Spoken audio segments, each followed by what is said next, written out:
Hey guys, what's up? Hope you're doing well. I have an exciting video for you today. As you could see, it's about critical reasoning, but I'm using movie quotes, some of my favorite movie quotes to discuss a very important concept in critical reasoning called assumptions. Now, one of the reasons why I'm making this video is to talk about that one subject which traumatizes or scars or troubles a lot of students, especially ones who are preparing for CAT and GMAT.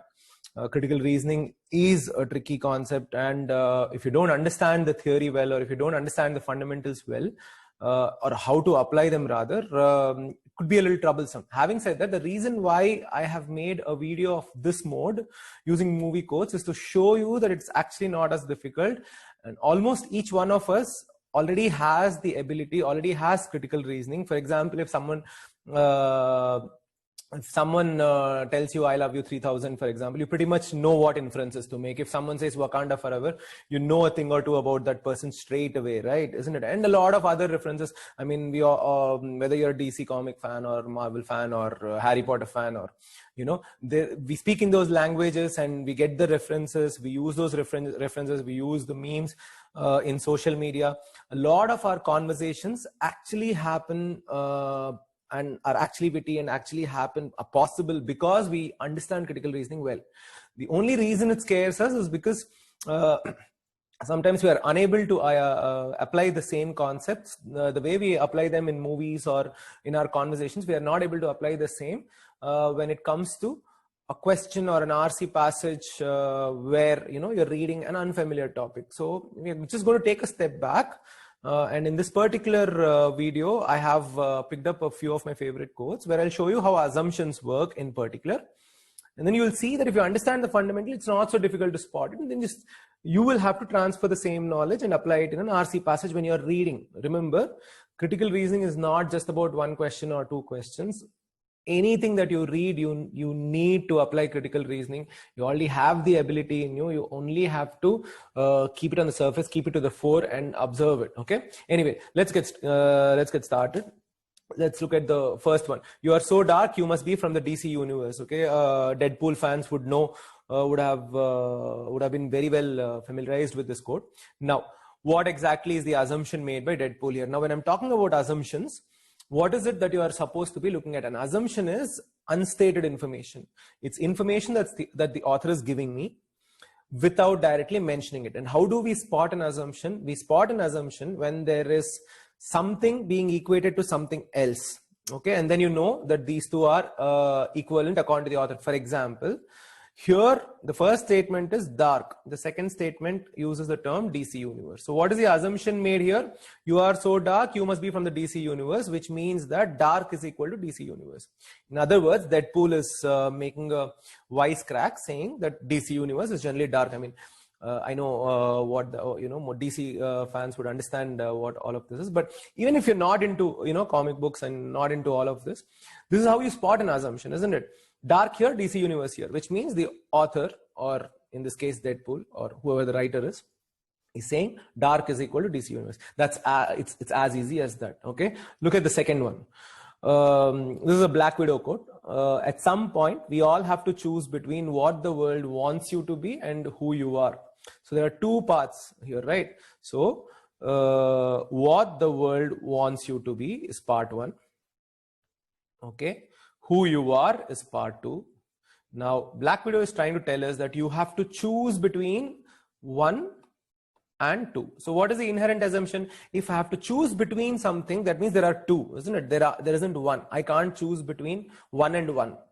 I have to choose between 1 and 2. In other words, the assumption here is that what the world wants you to be is not the same as who you are.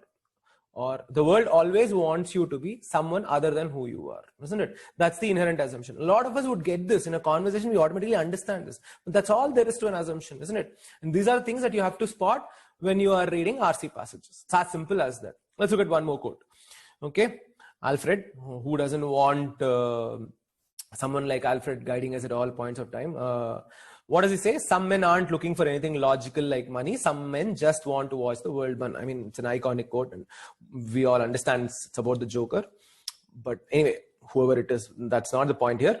The question here is, what's the assumption made by the person who made the statement? So what are the two parts being equated here? Some men aren't looking for anything logical. Number one, some men just want to watch the world burn. Okay, they don't want this and they want this. So what is the inherent assumption here? Simple, right? I don't want A, I want B. Means A and B are two different things, isn't it? If A and B were the same thing, then I can't say I don't want A, I want B, I want A. Again, you can't say that, right? I don't want A, I want B. So in other words, the author is trying to say that wanting to watch the world burn is not logical. Now, when I put the statement like that, wanting to watch the world burn is not logical, most of you would say, yeah, what's the big deal about it? That makes sense, right? That's all there is to assumptions. And that's how good readers read RC passages too. Things which are a little more, little trickier than this are still so obvious to them, that extra information is obvious to them. Okay. So what did we do in this case? We just took this term and we just took this term. The person made this statement and this statement, which means these two statements have a connection. That's how assumptions work. Statement 1, statement 2. Statement 2 has been derived from statement 1. But the main word in statement 2 is something else. The main term in statement 1 is something else, which means that there has been an assumption made. Okay. Let's look at the next quote. Whiplash says this, Vanko, also otherwise known as Vanko. If you could make God bleed, people would cease to believe in him. Again, what are the two ideas? See, if you notice, every time there's an assumption, when is there an assumption? When there are at least a couple of ideas. If there is only one idea, you can't have an assumption. I can spot an assumption when I read two ideas where the second idea is connected to the first idea and derived from the first idea. Clear? So what's the first idea? If you could make God bleed. That's the first idea. Okay, this is idea number 1. People would cease to believe in him. Idea number 2. So what is the assumption made by this person? This person is making the assumption that people believe God doesn't bleed, isn't it? So if people believe in God because he doesn't bleed, the moment you make God bleed, people will cease to believe in him, would look like a reality. In other words, an assumption is that particular piece of the author's understanding, that particular information in the author's heart and head, which the author does not say to you directly, which has to be true for the author's statement to be true. Is that clear? Does that make sense? So let me repeat it again. The assumption is that particular information which needs to be true for the author's conclusion or the argument to be true. If you could make God bleed, people would cease to believe in him. Will be true only if people believed that God doesn't bleed, or people believed in God because God doesn't bleed. Clear? Next, I would have ideally wanted to make one video of all superheroes, but then I really like Thanos. Okay. It's like a lot of people like Joker, isn't it? We all have our own ethical dilemmas, I understand. So we'll not get into that debate as to who's right and who's wrong. But what does Thanos say? As long as there are those that remember what was, which is idea number 1. Let me just put it here. Idea number 1.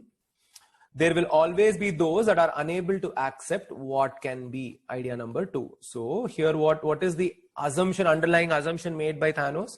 There are those that remember what was, okay, past. There will always be those that are unable to accept what can be. If that category exists, this category exists. And if you remember this line, if you watch this movie, or if you understand the essence of this line, Thanos is trying to say that people can't move forward unless they forget about the past, something like that. Or what is the assumption here? They are unable to accept what can be because they want what was. Okay, there are those that remember what was. There will always be those that are unable to accept what can be.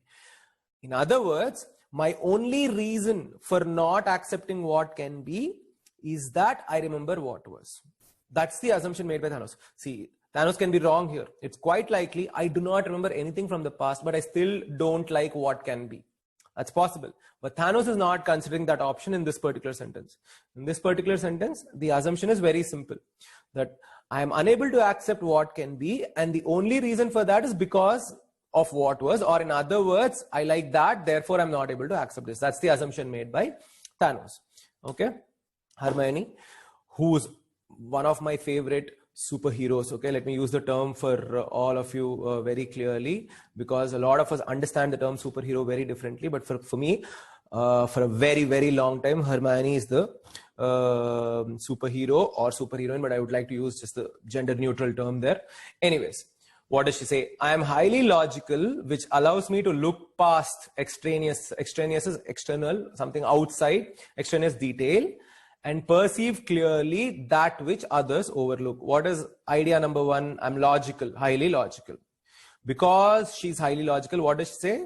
It allows her to look past extraneous detail. This is one, that she looks past this, and she perceives clearly that which others overlook. In other words, the assumption is that logic helps you perceive things past. Past means over and above that. Okay, when you're looking past something, it means you don't stop at that. If I look past you, it means that I don't stop at what appears to me on the outside. I can see more depth. Okay, so logic helps you look past extraneous detail. That is one assumption.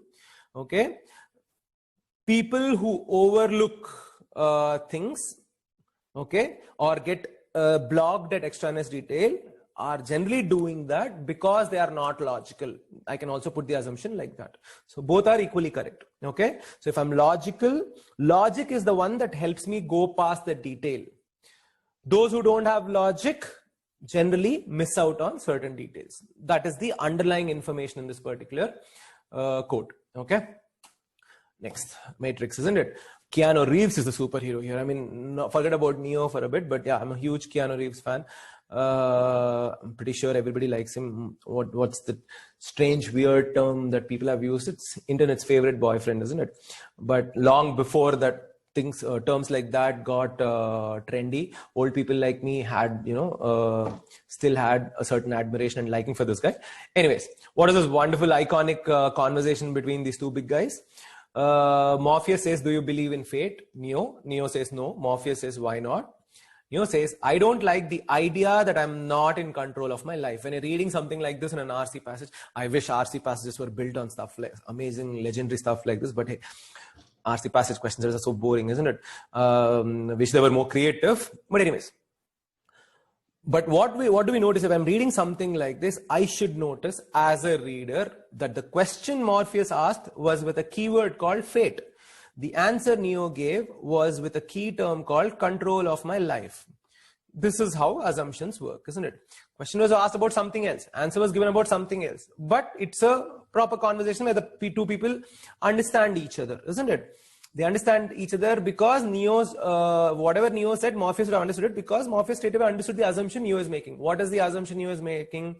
That fate means not having control of my life. Or if we have a fate, we can't control it. Is what is the assumption Neo is making. Now, this may be true, this may not be true. And that's where the whole concept of weakening an argument comes. Like, if I make a statement here that proves that one can control fate, then I'm technically weakening Neo's argument. If I can make a statement here that proves that we cannot control fate, I'm strengthening Neo's argument. But in order to be able to strengthen or weaken an argument, I have to first know what is Neo's argument.